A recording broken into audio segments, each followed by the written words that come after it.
One-step solution for your travel needs. Make your fun holidays. See the world, feel the smile. Red Jain தயாரிப்பில் கிருத்திகா உதயநிதி இயக்கத்தில் ஜெயம் ரவி நித்யாமேனன் நடிக்கும் காதலிக்க நேரமில்லை வெற்றி நடை போடுகிறது. Mad Rabbit, India's finest audio wearable brand, starting at 999.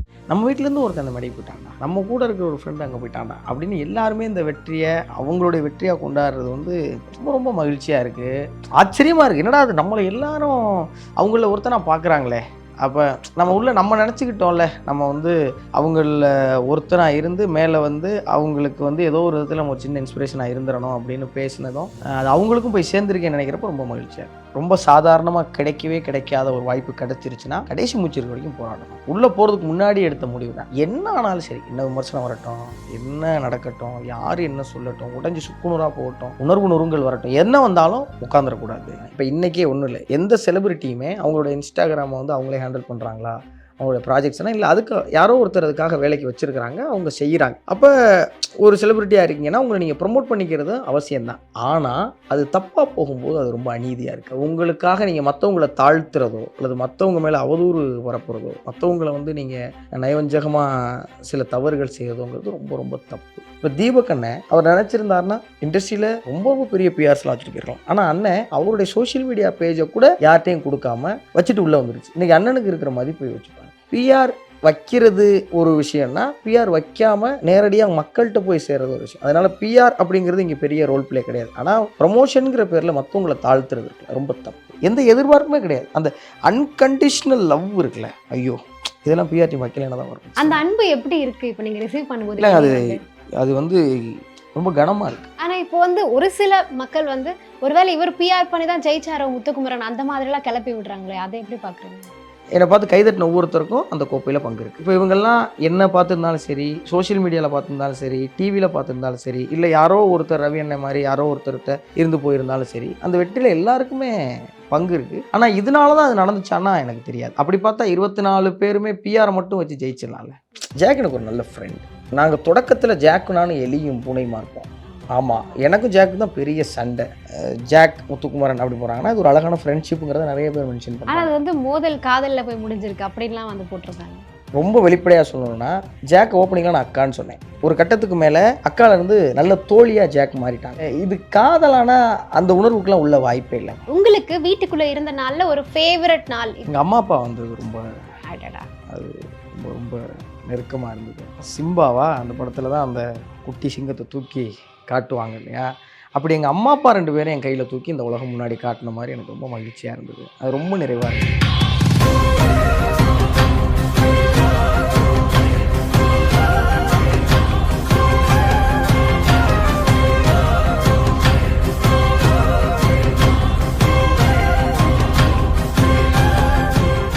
முதல்ல எனக்கு கேட்க வேண்டிய கேள்வியே, இந்த சீட்லேருந்து அந்த சீட் போயிருக்கீங்க.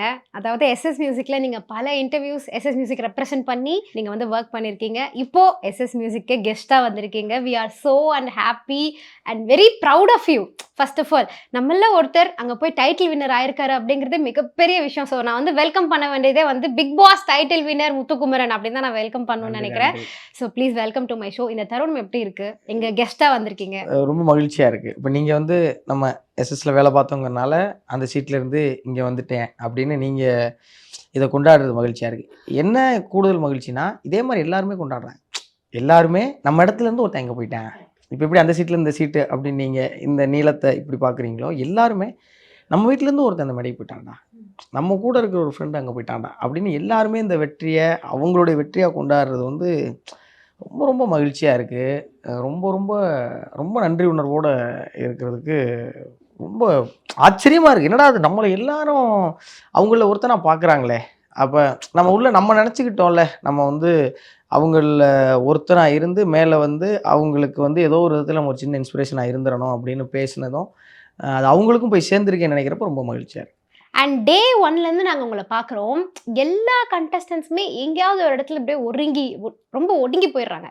இதுக்கு மேலே முடியாதுடா சாமி அப்படின்னு. ஆனால் நீங்கள் வந்துட்டு நம்ம இறுதி நாள் வரைக்கும் இருந்து ஆகணும் அப்படிங்கிற ஒரு அது எப்படி உங்களுக்குள்ள வந்துச்சு? அந்த எமோஷனலி ஸ்ட்ராங் எப்போ நீங்கள் ஆனீங்க? எஸ்எஸ் மியூசிக்கில் வேலை பார்த்துட்டு இருக்க போதான் தமிழ் பேச்சங்கள் மிச்சுன்னு. சீரியஸ்லி சொல்கிறீங்களா? இல்லை நீளமாக வரேன். இப்படி தான் வீட்டில் திடீர்னு பாதியில் வந்து வேறு மாதிரி திருப்பி விட்ருவாங்க. ஓகே எஸ்எஸ்சியில் வேலை பார்த்துட்டு இருக்கும்போது தான் தமிழ் பேச்சு எங்கள் மூச்சு விஜய் டிவி தான் முதல்ல அந்த வாய்ப்பை கொடுத்தாங்க. தமிழ் பேச்சு எங்கள் மூச்சில் வந்து ஒரு தமிழ் பேச்சாளராக ஒரு சோஷியல் மீடியாவில் பேசியிருந்த ஒரு பையன் வந்து தமிழ் பேச்சாளர் அடையாளப்படும் போது அது ஒரு பெரிய வாய்ப்பு. விஜய் டிவி வந்து உலகம் முழுவதும் இருக்க தமிழர்கள்ட்ட கொண்டு போய் சேர்த்தாங்க. அப்போ வந்து ஒரு 5வது ரவுண்ட் 6வது ரவுண்டுக்கு அப்புறம் அந்த நிகழ்வுக்கான எஃபோர்ட் போடுறதுலையோ எங்கேயோ ஒரு இடத்துல பர்சனலாக எனக்கு சில பிரச்சனைகள் இருந்துச்சு, வீட்டில் சில சிக்கல்கள் இருந்துச்சு. அதோடைய தாக்கத்தில் நான் வந்து அதில் கடைசி 2 ரவுண்டு போக முடியல. அப்போ வந்து ஐயோ இது என்னடா இவ்வளோ ப்ரெஷராக இருக்குங்கிற மாதிரி நினச்சதுனால அடுத்த கட்டத்தில் நகர முடியல. ஆனால் அந்த நிகழ்ச்சி முடிஞ்சதுக்கப்புறம் ரொம்ப ரிக்ரெட்டாக இருந்தது.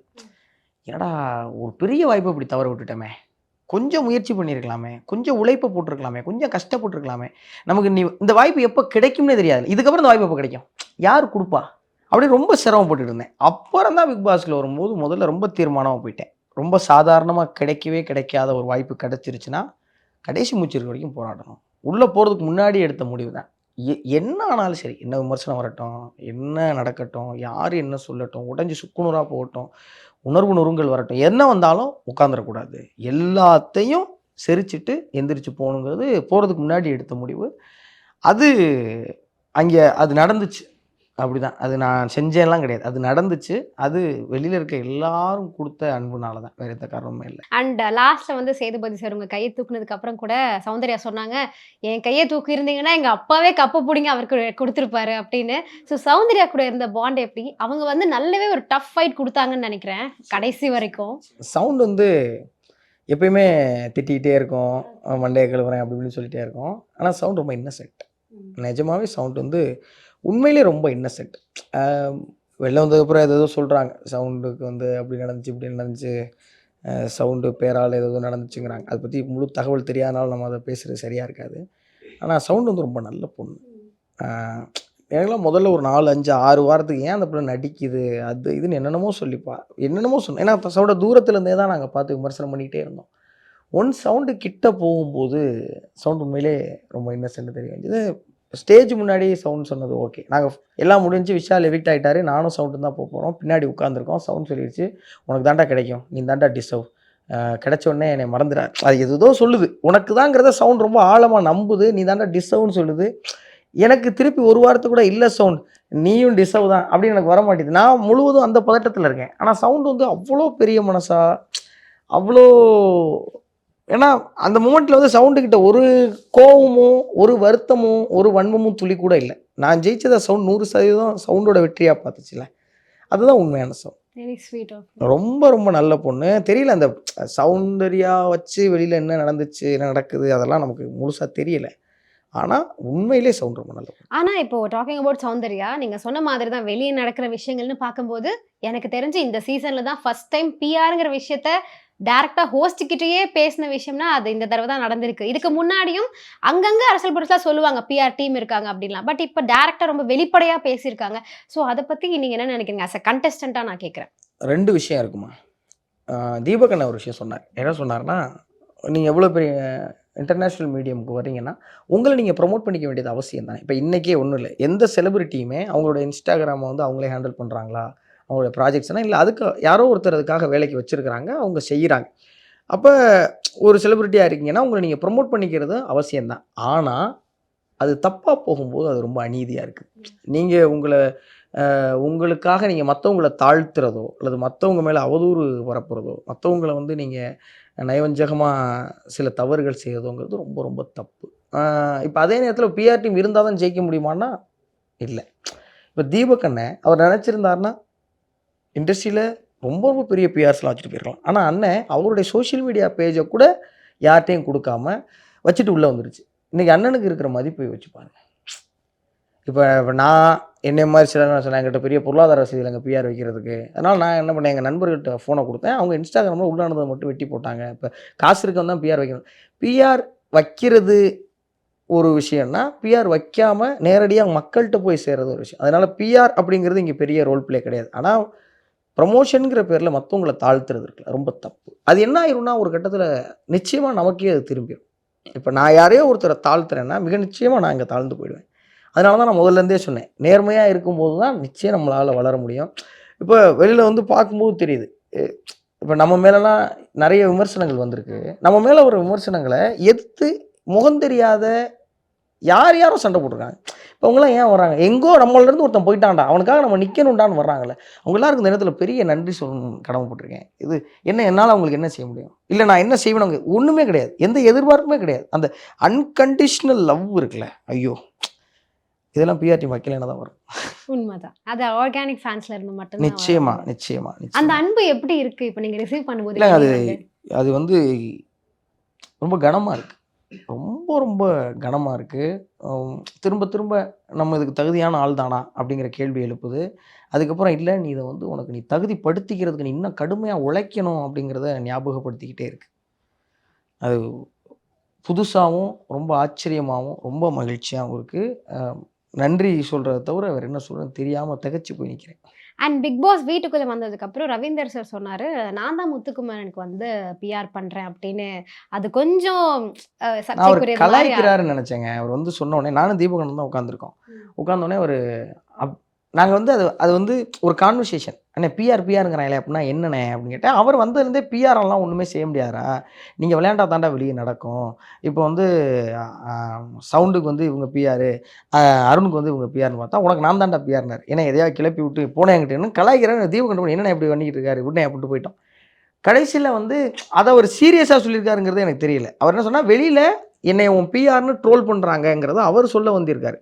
ஆனால் அது எப்படி போய் சேர்ந்து, இப்போ நான் ஏன் வந்து அதுக்கப்புறம் அந்த டாக்கே வளர்க்கலைன்னா, 8 பேர் நாங்கள் கண்டஸ்டன்ட் இருக்கோம். 8 பேரில் யாரோ ஒருத்தர் கப்பு. இப்போ 8 பேரில் ஒருத்தருக்கு மட்டும் ஒரு சப்போர்ட் வருதுங்கிறது ரொம்ப தப்பு. எனக்கு அந்த வார இறுதியில் தான் என்னை பற்றி எல்லாத்தையும் பேசியிருக்காங்க. அதெல்லாமே வந்து எனக்கு தெரிய வந்தப்போ நான் சொன்னேன், அண்ணே தயவு செஞ்சு இனிமேல் இப்படி பேசாதீங்க அப்படின்னு சொன்னேன். ஏன்னா அது அவரையுமே ஒரு இடத்துல டவுன் பண்ணிச்சு, அவரையுமே ஒரு இடத்துல அது குறைச்சிங்கிறப்போ எனக்கு ரொம்ப சங்கடமாக போச்சு. என் மேலே உங்களுக்கு ஒரு அன்பு இருக்குது, ஆனால் அது வந்து உங்களை பாதிக்கக்கூடாது, என்னையும் பாதிக்கக்கூடாது அப்படின்னு. ஆனால் ரவி அண்ணன் அவர் ரொம்ப ரொம்ப யதார்த்தமாக சொன்னார். அவர் ரொம்ப சாதாரணமாக சொன்னார். அது அவருக்கு ஒரு சங்கடத்தை கொடுத்ததுமே ரொம்ப கஷ்டமாக தான் இருந்துச்சு. ஆனால் இப்போ வந்து ஒரு சில மக்கள் வந்து ஒருவேளை இவர் பிஆர் பண்ணி தான் ஜெயிச்சாரோ முத்துக்குமரன் அந்த மாதிரிலாம் கிளப்பி விடுறாங்களே, அதை எப்படி பார்க்குறீங்க? அதுதான் சொல்கிறேன். இப்போ பிஆர் வேணும்னு தீபகண்ணன் முதல்ல சொன்னார்னு சொன்னேன், அதை தான் முறை எடுத்துருக்கேன். இப்போ நான் ஒரு விளையாட்டு விளையாண்டுருக்கேன், எல்லாரும் எல்லாத்தையும் பார்த்துருவாங்களான்னா முடியாது. இப்போ முத்துக்குமரன் இப்படி ஒரு விளையாட்டு விளையாண்டான் அப்படின்னு ரவி சார் சொல்கிறார். எத்தனை ரிவ்யூர் சொல்லியிருப்பாங்க. இப்போ இந்த பிக் பாஸ் ஷோவை எனக்கு தெரிஞ்சு ஒரு 25-30 பேர் ரிவ்யூ பண்ணியிருப்பாங்களா. இதில் அட்லீஸ்ட் ஒரு 5 பேர் 6 பேர் முத்துக்குமரன் அதை சரியாக தப்பாக பண்ணேன் அப்படின்னு பேசுகிறாங்கல்ல. இப்போ இவங்கெல்லாம் என் பிஆர் ஆகிட்டா அவங்களுக்கெல்லாம் நான் என்ன செஞ்சேன் தெரியாது. ஆனால் இது மக்கள்கிட்ட போய் சேர்க்குற வேலை தானே. ஒருவேளை அந்த இப்போ நான் என்ன சொல்கிறேன், எனக்கு ஓட்டு போட்ட ஒவ்வொருத்தருக்கும் அந்த கோப்பையில் பங்கு இருக்குது, என்னை பார்த்து கைதட்டின ஒவ்வொருத்தருக்கும் அந்த கோப்பையில் பங்கு இருக்குது. இப்போ இவங்கெல்லாம் என்ன பார்த்துருந்தாலும் சரி, சோஷியல் மீடியாவில் பார்த்துருந்தாலும் சரி, டிவியில் பார்த்துருந்தாலும் சரி, இல்லை யாரோ ஒருத்தர் ரவி அண்ணன் மாதிரி யாரோ ஒருத்தர்கிட்ட இருந்து போயிருந்தாலும் சரி, அந்த வெற்றியில் எல்லாருக்குமே பங்கு இருக்குது. ஆனால் இதனால தான் அது நடந்துச்சான்னா எனக்கு தெரியாது. அப்படி பார்த்தா 24 பேருமே பிஆரை மட்டும் வச்சு ஜெயிச்சிடலாம்ல. மக்களுக்கு ஒரு பெரிய நாலேஜ் இருக்குங்க, மக்களுக்கு தெரியும் இவன் தகுதியானவனா இல்லையா அப்படின்னு மக்களுக்கு தெரியும். அதனால் நான் தான் டைட்டில் முன்னாடி நான் தான் தகுதியானவன் அப்படி சொல்ல வரல. என்னை விட ரொம்ப தகுதியானவங்க நிறைய பேர் எனக்கு முன்னாடி எலிமினேட் ஆகி போயிருக்கிறாங்க. ஏதோ விதத்தில் மக்களுக்கு என்னை பிடிச்சிருக்கு, அவ்வளோதான். அண்ட் இந்த பிக் பாஸ் சீசன் 8 ஸ்ட்ராங் மேல் கண்டஸ்டன்ட்னா அஃப்கோர்ஸ் முத்துக்குமரன் உள்ளே இருக்கவங்களே சொன்னாங்க. அதே மாதிரி ஃபீமேல் கண்டஸ்டன்ட்டை ரொம்ப ஸ்ட்ராங்கானவங்க ஜாக்லின். அவங்க பயங்கரமான ஒரு டஃப் பிளே கொடுத்தாங்க உங்களுக்கு. ஸோ ஜாக்கியும் உங்களுக்கும் நாங்கள் நிறைய ரீல்ஸ்லாம் பார்ப்போம், உங்களை வச்சு மீம்ஸ்லாம் போட்டிருந்தாங்க. வெளில வந்து பார்த்தேன், என்னங்க அது மாதிரி. ஸோ உங்களுக்கு அது எப்படி இருந்துச்சு? உள்ள நாங்கள் அப்படிலாம் இல்லையடா, நீங்கள் ஏன்டா இப்பெல்லாம் மீம்ஸ் போட்டிருக்கீங்க அப்படின்னு? இல்லைங்க, நானே ஜாக் எனக்கு ஒரு நல்ல ஃப்ரெண்ட். நாங்கள் தொடக்கத்தில் ஜாக்கு நானும் எலியும் பூனையுமா இருப்போம். ஆமாம், எனக்கும் ஜாக்கு தான் பெரிய சண்டை. நான் யோசிக்கிறது எல்லாமே ஜாக் இப்படி பண்ணதுனா நம்ம என்ன பண்ணோம், ஜாக் வந்து அவன் இப்படி பண்ணுறான்னா என்ன பண்ணோம். அது ஒரு 8-9 வாரங்கள் வரைக்குமே அப்படி தான் போயிட்டு இருந்துச்சு. இவன் இப்படி யோசிக்கிறான்னு என்னவா இருக்கும், அவன் அப்படி இப்படி அதை மொட்டை கெடுதாசி அதெல்லாம் அந்த டயத்தில் வந்தது தான். அப்புறம் ஒரு கட்டத்தில் இந்த செங்கல்லாம் வந்ததுக்கப்புறம் நான், தீபகண்ணன், ஜாக்கு, மஞ்சரி நாங்கள் ஒரு நல்ல ஃப்ரெண்ட்ஸ் ஆகிட்டோம். அதுக்கப்புறம் எங்களுக்குள்ளே எந்த விதமான தயக்கமும் இல்லை, தடங்களும் இல்லை. நாங்கள் ரொம்ப இயல்பாக பழக ஆரம்பிச்சிட்டோம். அதை வெளியிலேருந்து பார்க்குறதுக்கு அவங்களுக்கு அது ரொம்ப அழகாக இருந்திருக்குன்னா அதில் எல்லாரும் வந்து சொல்கிறாங்க. என்ன சொல்கிறாங்க, இப்போ ஜாக் முத்துக்குமரன் அப்படி போகிறாங்கன்னா அது ஒரு அழகான ஃப்ரெண்ட்ஷிப்புங்கிறத நிறைய பேர் மென்ஷன் பண்ணுறாங்க. அது வந்து மோதல் காதலில் போய் முடிஞ்சிருக்கு அப்படின்லாம் வந்து போட்டிருந்தாங்க. ரொம்ப வெளிப்படையாக சொல்லணும்னா ஜாக் ஓப்பனிங்லாம் நான் அக்கான்னு சொன்னேன். ஒரு கட்டத்துக்கு மேலே அக்கால இருந்து நல்ல தோழியாக ஜாக் மாறிட்டாங்க. ஜாக் வந்து கமிட்டட், அது எல்லாருக்குமே தெரியும். தெரியும். ஜாக்கு ஒரு அழகான ரொம்ப நல்ல சிந்தனையுடைய ஒரு காதலர் இருக்கார்.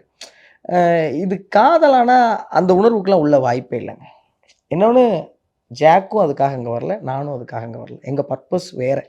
ஆனால் எங்களுடைய சிந்தனைகள் ஒத்த சிந்தனையாக இருக்கும்போது அந்த நட்பு வலுவாக இருந்தது. அது ரொம்ப அழகான நட்பு.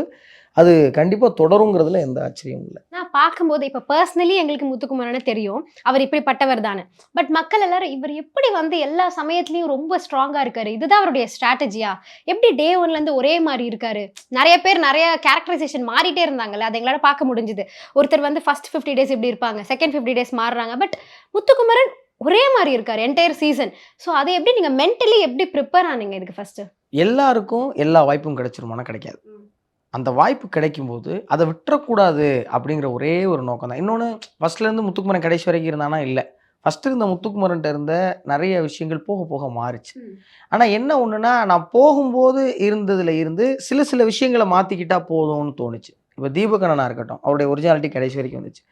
மஞ்சரி வரும்போது ஒரு பெரிய நெகட்டிவிட்டி, அப்புறம் அது பாசிட்டிவாக மாறிச்சு. அப்போயும் அதே மஞ்சரி தான், இப்போயும் அதே மஞ்சரி தான். முதல்ல அவங்கள நம்ம பார்த்த விதமும் அப்புறம் நம்மளை பார்த்த விதமும் மாறிச்சு. இப்படி தான் ஒவ்வொருத்தருக்குமே. அப்படி சில பேருக்கு என்ன ஆச்சுன்னா, அவங்க உள்ளே வந்ததுக்கப்புறம் அவங்க நிறைய விஷயங்களை மாற்றி மோல்டாக வேண்டியிருந்தது. அப்படி எல்லாரும் மோல்ட் ஆகிறதுக்கு ஒவ்வொன்றும் செஞ்சோம். ஏதோ ஒரு விதத்தில் நம்ம மோல்டான விதம் எல்லாருக்கும் பிடிச்சிருந்தது. அதுதான் காரணம். அதனால் எல்லாருமே ஒரே மாதிரி உழைச்சோம். அதில் ஏதோ ஒரு இடத்துல நம்ம உழைச்சது கொஞ்சம் கூடுதலாக பிடிச்சிருக்குங்கிறதான் காரணம். கரெக்ட். அண்ட் இந்த பிக் பாஸ் ஜேர்னியில் நீங்கள் சொன்னீங்க முதல் நாள் இருந்த முத்துக்குமரன் தான் கடைசியாக இருந்தானா? இல்லை, நிறைய மாற்றங்கள் ஏற்பட்டிருக்கு. அப்படி என்னென்ன மாற்றங்கள் நீங்கள் உங்களுக்குள்ளே பார்க்குறீங்க? ஒரு பெரிய நிதானம் வந்திருக்கு. முதல்ல பரபரன்னு இருக்கும். அதுதாங்க நான் நடுவில் கூட பவித்ராட்ட சொல்லிக்கிட்டு இருந்தேன் நினைக்கிறேன்.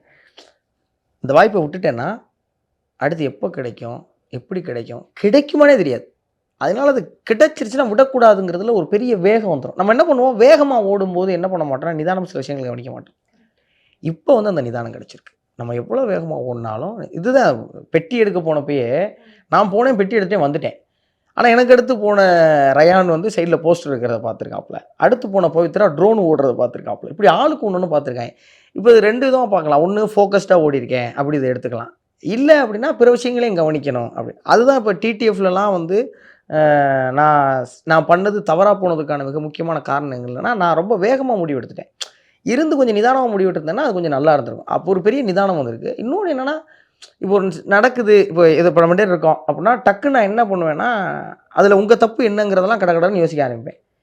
இப்போ என்ன இருக்குன்னா, முதல்ல நம்ம மேலே என்ன தப்பு இருக்குது அப்படிங்கிறத யோசிச்சுட்டு அப்புறம் அங்கே போகிறது சரி அப்படிங்கிறது இருக்குது. அப்புறம் என்ன, இன்னொரு முக்கியமான விஷயம், இப்போ நீங்கள் திடீர்னு என்கிட்ட ஏதோ ஒரு ஆர்குமெண்ட்டுக்கு வரீங்கன்னா, நீங்கள் வேகமாக வரீங்கன்னா நான் உங்களோட வேகமாக பேச ஆரம்பிப்பேன். அது சண்டையில் போய் முடிய வாய்ப்பு இருக்குது. இப்போ யாராவது வேகமாக இருந்தால் கூட ஒரு நிமிஷம் உட்காருங்க அப்படின்னு நிதானப்படுத்திட்டு அவங்களையும் நிதானமாக்கி நானும் நிதானம் பேசினா அது ரொம்ப ஹெல்த்தியான கான்வர்சேஷனாக இருக்குங்கிறதெல்லாம் பிக் பாஸ் போயிட்டு கிடைச்ச ரொம்ப பெரிய பாடம். ஸோ இப்போ மென்டலி ப்ரிப்பேர் பற்றிலாம் நீங்கள் சொல்லிட்டீங்க. பட் எனக்கு எபிசோட் ஸ்டார்டிங்லேயே அந்த ஒரு ரிமெம்பரிங் கேம் இருந்துச்சு. உள்ளே போயிட்டு இந்த ஐட்டம்ஸ் பார்த்துட்டு கரெக்டாக எப்படி சத்தியமாக எங்களுக்கு தெரியலங்க. ஏன்னா நாங்களே அந்த சீன் பார்த்துட்டு ஆஸ் அ ஆடியன்ஸ் நாங்கள் இது இப்போலாம் நாங்கள் யோசிச்சுட்டு இருக்கோம். பட் நீங்கள் டான் அந்த வரிசையிலே சொல்கிறீங்க. அதையும் எப்படி ப்ரிப்பேர் பண்ணிட்டு தான் போனீங்களா பிக் பாஸ் போகும்போதே? நான் விஷாலோட தங்க வந்தாங்க, நேஹா. அவங்க என்கிட்ட கேட்டாங்க, அண்ணே இந்த பிக் பாஸ் ஷோ உங்கள்கிட்ட ஒரே ஒரு கேள்வி கேட்கணும், தனியாக கூப்பிட்டு போனாங்க, சொல்லுங்கம்மா பிக் பாஸுக்காக நீங்கள் எவ்வளோ நாள் ப்ரிப்பேர் பண்ணீங்க அப்படின்னாங்க. நான் ஒரு 15 வருஷமாக ப்ரிப்பேர் ஆகிட்டீங்களா?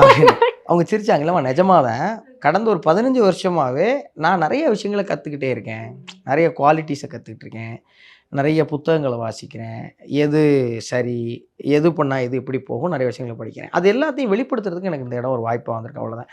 எந்த ஒரு இடத்துலையும் சரி, இப்போ கபடி விளையாடும் போதும் சரி, எல்லோரும் என்ன சொல்லுவாங்கன்னா, யார் நிதானமாக இருக்கானோ அவன் தான் ஜெயிப்பேன். இப்போ சண்டை போடும்போது நிதானத்தை இழக்கிறதுக்கு வாய்ப்பு இருக்குது. அந்த டாஸ்கில் எல்லாரும் உள்ளே போயிட்டு மனப்பாடம் வச்சுட்டு குடுன்னு ஓடினாங்க. நான் ப்ரெஷரை ஏற்றிக்கலை, ரொம்ப நிதானமாக போனேன், 15 பார்த்தேன், அது ஞாபகம் இருந்துச்சு, அழகாக அடுக்கி வச்சுட்டு பேசாமல் உட்காந்துட்டேன். அவ்வளோதான்.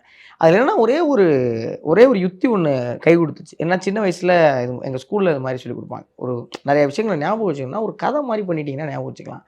அப்போ அதை ஒரு கதை மாதிரி ரெடி பண்ணிவிட்டு அதை கொண்டே அப்படியே அடிக்கிட்டா அது நிதானமாக போய் அடுக்கி வச்சுட்டு வந்தேன். வெளில வந்ததுக்கப்புறம் தான் பாவும் எனக்கு எல்லாருமே அடிக்கிடுவாங்கன்னு நினச்சேன்.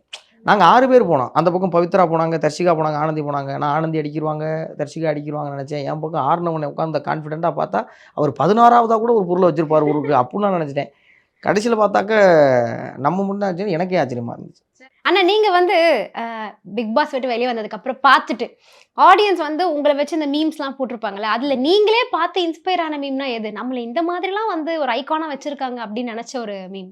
ஒவ்வொன்றுமே பெரிய ஆச்சரியம் தாங்க. டிஜிட்டல் மீடியாவில தான் வளர்ந்து வர்றோம். ஏதாவது ஒரு வீடியோவில் நம்ம பண்ணது நல்லா இருக்குன்னு யாராவது கீழே ஒரு கமெண்ட் போட்டாங்கன்னு வைங்களேன், அன்றைக்கி பூரா தூக்கமே வராது. அடடாடா என்னடா அது அப்படின்னு இருக்கும். அது தமிழ் பேச்சு எங்கள் மூச்செல்லாம் முதல்ல அவளும் நானும்னு ஒன்று பேசுகிறத நிறைய பேர் பார்த்துட்டு ரொம்ப பெரிய அளவில் பாராட்டினாங்க. அதையே கையாள முடியாமல் திணறி தவிச்சோம். இப்போ வெளியே வந்ததுக்கப்புறம் ஸ்தம்பிச்சு போய் இருக்கிறோம். நம்மளை கொண்டாடுறாங்க. இதெல்லாம் நம்ம நடக்கணும்னு தான் உழைச்சிட்டு இருக்கோம்னு வைங்களேன். ஆனால் நடக்குமாங்கிறது பெரிய கேள்விக்குறி. அது நடக்குதுங்கிறப்போ அது கையாளவே முடியலை. நம்மளை கொண்டாடுறாங்களா?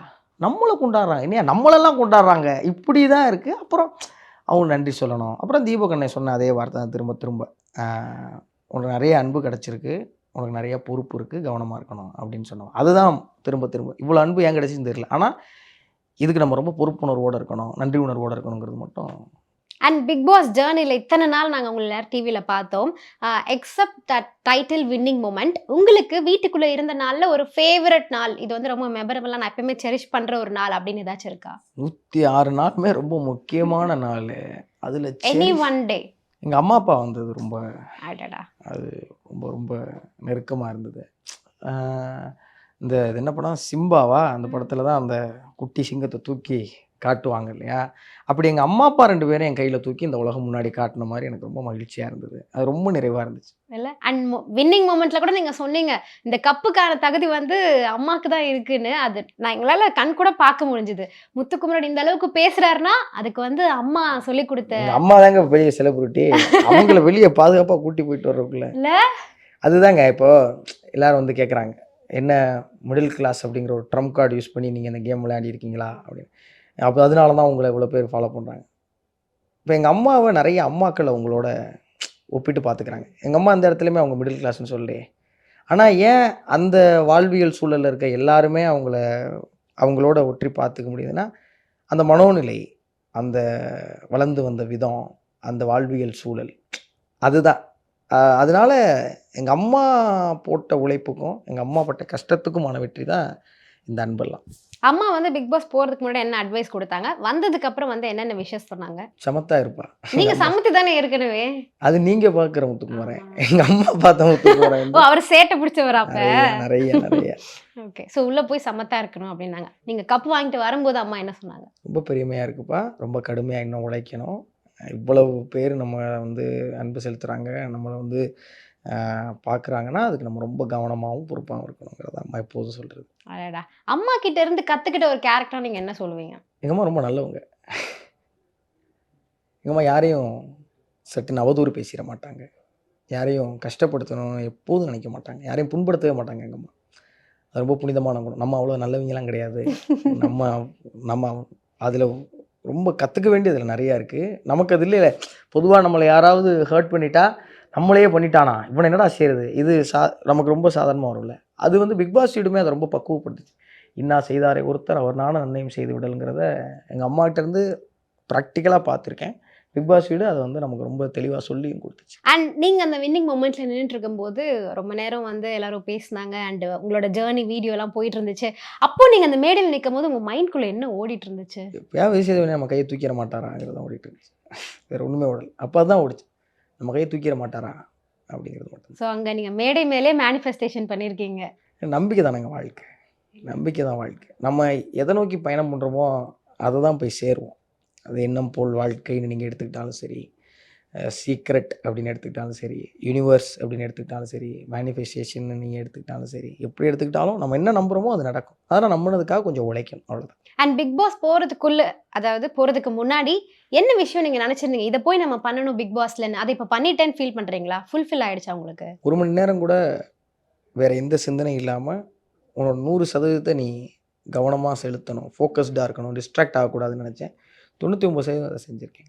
என்ன அந்த 1%? எங்கேயாவது ஒரு இடத்துல ஏதாவது நம்ம ஃபோக்கஸ் மிஸ் ஆகும், டிஸ்ட்ராக்ட் ஆகும். திடீர்னு அம்மா ஞாபகம் வரும், திடீர்னு நம்ம நண்பர்கள் ஞாபகம் வரும், திடீர்னு அடுத்து வெளியில் போய் என்ன செய்ய போகிறோன்னு வரும். அதெல்லாம் வரும்போது உடனே வேணாம் உள்ளவா அப்படின்னு நம்மளே கொண்டு வந்து மறுபடியும் என்ன நடந்துக்கிட்டு இருக்கு, என்ன போயிட்டுருக்கு, அடுத்து என்ன பண்ணணும், எது சரி, நம்ம என்ன தப்பு பண்ணியிருக்கோம், எதை நம்ம திருத்திக்க வேண்டியிருக்கு. இவ்வளோ மனக்கணக்குகள் இருக்குல்ல உள்ளே. அதுதான் நான் சொல்லிட்டேன்ல, நான் வந்து முத்துக்குமரனா உள்ளே போகல. நான் ரொம்ப ஆழமாக நம்பினேன். நான் நிறைய பேருடைய ரெப்ரசன்டேட்டிவாக அந்த வீட்டு சாச்சனாட்ட ஒரு முறை அழுகும்போது தான் சொன்னேன், நீ வந்து ஒரு 21 வயசில் பெரிய பிளாட்ஃபார்மில் வந்திருக்கேன்னா நீ நிறைய வளர்றவங்களுடைய ரெப்ரசன்டேட்டிவ். இப்போ வளர்றவங்களோட ரெப்ரசன்டேட்டிவ் எவ்வளோ ஸ்ட்ராங்காக இருக்கும், நீ அப்படி இருக்கணும். மஞ்சரி ஒரு பெரிய குரூப்பை ரெப்ரசன்டேட் பண்ணுறாங்க. அப்படிங்கிறப்போ இப்போ முத்துக்குமரன் யார் ரெப்ரசன்ட் பண்ணுறான் அப்படிங்கிறது ஒன்று இருக்குல்ல. வெளியில் யாரோ ஒருத்தர் அவங்கள என்னோட கனெக்ட் பண்ணிப்பாங்கல்ல. அப்போ அவங்களுக்கு நேர்மையாக நியாயமாக இருக்கணும். வெளியில் அவ்வளோ மக்கள் நம்மளை பார்க்குறாங்க, ரசிக்கிறாங்க, ஓட்டு போட்டு அடுத்த வாரங்களுக்கு முன்னேற்றுறாங்க. அப்போ அவங்களுக்கு எப்படி தான் நீங்கள் உங்களுடைய நன்றியை செலுத்துவீங்க? உழைப்பை தவிர வேறு எந்த வாய்ப்புமே கிடையாது. அது ஒன்று தான். And one final question. இத்தனை சீசன்ஸ் வந்து நாங்கள் கமல் சார் ஹோஸ்ட் பண்ணி தான் பார்த்துருக்கோம். இதான் first season Vijay Sethupathi sir வந்து ஹோஸ்ட் பண்ணியிருக்காங்க. நீங்கள் வந்து அஸ் ஆடியன்ஸாக கமல் சார் பேசுனதையும் பார்த்துருப்பீங்க, இப்போ கண்டஸ்டண்ட்டாக விஜய் சேதுபதி சார் பேசுனதையுமே பார்த்துருக்கீங்க. என்ன வித்தியாசம் தெரிஞ்சது? இதை வந்து சேதனை வந்து நடுவில் ஒரு முறையும் சொன்னார், ஃபினாலே ஸ்டேஜ்லையுமே சொன்னார். இதை வந்து நம்ம ஒப்பிடவே முடியாது. ஆமாம், கமல் சார் உலக நாயகன், அவர் வேறு ஸ்டாண்டர்ட், அதை ஒப்பிடவே முடியாது. இப்போ அவரை விட அவராங்கிற கேள்வியெல்லாம் அவர் சொன்னார். கமலஹாசன் அப்படிங்கிற ஒரு ஜாம்பவான் 7 மாடி கட்டி வச்சுருக்கிறாரு, 8வது மாடியே நாங்கள் எங்கோ அழகாக கட்டியிருக்கோம் அப்படின்னு அவர் வந்து ரொம்ப அது அழகாக சொன்னார். நீங்கள் கமல் சார் வச்சுன்னா அவர் லெஜண்ட் தான். மக்கள் செல்வன் தான். அவர் சேதனை வந்து இந்த நிகழ்ச்சியை மக்கள்கிட்ட எடுத்துகிட்டு போன விதம் அவ்வளோ அழகாக இருந்தது. அதை கடந்து அவர் என்ன பண்ணார்னா, ஒரு கட்டத்தில் இது ஒரு என்டர்டெயின்மெண்ட் ஷோ, இதை வந்து சுவாரஸ்யப்படுத்துறதுக்கு நம்ம உள்ள யாரை என்ன பண்ணலாம், யாரை திட்டலாம், அதெல்லாம் விட்டுட்டார். அவர் 100% ஒரு 24 பேர் இந்த வீட்டுக்குள்ள வந்துட்டாங்க. சைக்கலாஜிக்கலாக அவங்க ஒரு கேம் விளையாடுறாங்க. இவங்களை எப்படி நம்ம மோல்டு பண்ணலாம்? ஏன்னா அந்த 24 பேரும் வெளில இருக்கிற ஏதோ ஒரு 24 செட் ஆஃப் பீப்புள்ஸை ரெப்ரசென்ட் பண்ணுறான். இவன்ட்டு இருக்கிற குணம் இருக்குல்ல, கோவக்காரன்னு ஒருத்தன் இருக்கான்னா அவன் வெளில இருக்க நிறைய பேர் ரெப்ரசென்ட் பண்ணுறான். இப்போ அவன் எப்படி மோல்டு பண்ணலாம்? உன் கோவத்தை எப்படி ரௌத்திரமாக மாற்றலாம்? ஒரு பொண்ணு அழுகிறாள, அந்த அழுகையை எப்படி ஒரு வீரமான விஷயமா மாற்றலாம்? ஒருத்தன் பயப்படுறானா, அந்த பயத்தை எப்படி உடச்சி தைரியத்தை கொடுக்கலாம்? இப்படி எங்கள் எல்லாரையும் மோல்டு பண்ணி இந்த கேரக்டர் இருக்கிற வெளியே இருக்கிற நிறைய பேர் தங்களை கனெக்ட் பண்ணி தங்களை தாங்களே செதுக்கிற ஒரு ஒர்க் ஷாப்பாக மாற்றிட்டாரு சேதனை. அது வந்து ஒரு பயங்கரமான விஷயமா இருந்துச்சு. அவருக்கு எங்கள் எல்லார் மேலே இருந்த அன்பும் அக்கறையும் இருக்குல்ல. ஐயோ, நான் நிறைய இடத்துல சொல்லியிருக்கேன், பிக் பாஸ் வந்து எங்களுக்கு அம்மானா சேதனை தான் எங்களுடைய அப்பா அப்படின்னு சொல்லியிருக்கேன். அவர் அந்த கண்டிப்பும் அதுக்கப்புறம் அவர் எங்களை தேத்துற விதமும் எங்களை அவர் செதுக்குனதும் வாய்ப்பே கிடையாது. அடடா! ஸோ இங்கே வந்து ஒரு பிக் பாஸை பற்றின என்சைக்ளோபீடியாவே எனக்கு வந்து படித்த மாதிரி இருக்குது. பிகாஸ் அந்தளவுக்கு நீங்கள் ப்ரிப்பேர்ட் ஆகி போயிருக்கீங்க. இல்லை, நான் இது எல்லாரும் ப்ரிப்பேர் ஆகி போயிருக்கேன் அப்படின்னு சொல்கிறாங்க. நான் big boss season 5, big boss season 6, 7 இது எல்லாத்தையுமே உங்கள் இடத்துல உட்காந்து இன்டர்வியூ பண்ணியிருக்கேன். எஸ். ஆனால் முழுசாக பண்ண மாட்டோம். ஏன்னா ரொம்ப ஜூனியர் ஆங்கருங்கிறனால ஃபஸ்ட்டு விக்டர் அவங்களாம் நாங்கள் பண்ணுவோம். அடுத்து ஃபைனலிஸ்ட்லாம் வரும்போது பெரிய ஆங்கர்ஸ் வந்துடுவாங்க. 6லேயும் பாதி பண்ணுவோம், 7லேயும் பாதி. எனக்கு வந்து இந்த ஷோ பற்றிலாம் ஃபுல்லாலாம் தெரியாது. ஆனால் நான் உள்ளே போய் என்னை தயார்படுத்திட்டேன். நான் பிக் பாஸ் எப்பயுமே என்ன, இந்த சமூகத்துடைய மினியேச்சர் தாங்க, இந்த சமூகத்துடைய மாதிரி. பிக் பாஸ் ஷோக்குன்னு தனி ப்ளூ பிரிண்ட்லாம் எதுவுமே கிடையாது. சொசைட்டியில் நீங்கள் வாழ்கிறதுக்கு என்னெல்லாம் குவாலிட்டிஸ் உங்களுக்கு வேணுமோ அதுதான் அங்கேயும் தேவை. சொசைட்டியில் நீங்கள் என்னெல்லாம் பிரச்சனைகளை ஃபேஸ் பண்ணுறீங்களோ அதை அங்கே ஃபேஸ் பண்ணுவீங்க. இது ரொம்ப பெருசாக இருக்கும், இதோடைய காலம் ரொம்ப பெருசாக இருக்கும், அதோடைய காலம் சின்னமாக இருக்கும். இங்கே நீங்கள் இன்றைக்கி அழுகிறீங்கன்னா 3 நாள் கழிச்சு சிரிப்பீங்க, அதுக்கடுத்து 4 நாள் கழிச்சு கோவப்படுவீங்க. பிக் பாஸில் காலையில் அழுவீங்க, மத்தியானம் சிரிப்பீங்க, நைட்டு கோவப்படுவீங்க. அதோடைய மினியேச்சர் தாங்கிறதால நீங்கள் இப்போ நம்ம வாழ்கிற வாழ்க்கையில் என்னெல்லாம் குவாலிட்டிஸை நீங்கள் கற்றுக்குறீங்களோ அதுதான் நான் சொன்னேன். பிக் பாஸுக்கு எத்தனை நாளாக ப்ரிப்பேர் பண்ணுறீங்க? நான் 15 வருஷம் ப்ரிப்பேர் ஆகிட்டு இருந்தேம்மா. நான் கற்றுக்கிட்ட அறத்தை, நான் படித்த தமிழை, நான் என்கிட்ட இருந்த சில பண்புகளை நான் அங்கே பயன்படுத்தினேன். அது எங்கேயோ விதத்தில் மக்களுக்கு போய் சேர்ந்துருக்குங்கிறப்ப அவ்வளோதான். That's great. And I had a great time talking with you. So இதுக்கப்புறமும் இன்னும் நீங்கள் நிறைய என்டர்டெயின் பண்ணணும், எங்களை இன்னும் நிறைய ப்ராஜெக்ட்ஸ் நீங்கள் சைன் பண்ணணும் அப்படின்னு எஸ்எஸ் மியூசிக் சார்பாக நான் வந்து வாழ்த்துக்கள் தெரிவிச்சுக்கிறேன். All the best for your future. Thanks for joining. நன்றி. அது பிக் பாஸ் எப்படி ஒரு முக்கியமான பயிற்சி பெற்ற இருந்துச்சோ, எஸ்எஸ் மியூசிக் வந்து நான் வந்தோடனே அதான் சொன்னேன். நான் வளர்ந்த இடம், என்னை வளர்த்த இடம். நாங்கள் ரொம்ப கடுமையாக, அதாவது களைப்பு இல்லாமல் நாங்கள் போராட கற்றுக்கிட்ட இடம். எஸ்எஸ் மியூசிக்கும் என்னை பொறுத்த வரைக்கும் ஒரு பட்டறை தான்.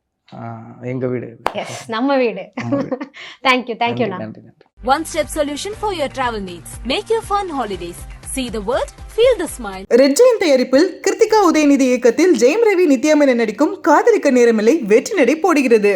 Mad Rabbit, India's finest audio wearable brand, starting at 999.